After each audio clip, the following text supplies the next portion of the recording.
गोड़ चाहे चंदा चकोर, नाही दहेज में मांग ले परचूनर, कि सब होखे हुनर में हरारू चाही सुनर।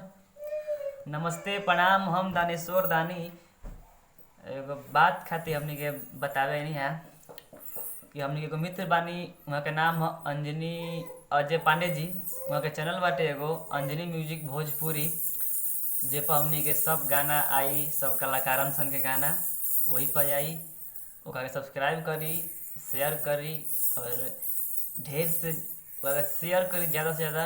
और जे अपन करीबी बाटे ओकरा के कह दी वो सब्सक्राइब करो, कैसे कि ए पर भक्ति गाना हमनी के आई, देवी गीत नया नया गाना आई, तो के बढ़िया बढ़िया गाना ऊपर आई। और नमस्ते प्रणाम, लव यू भाई सबके।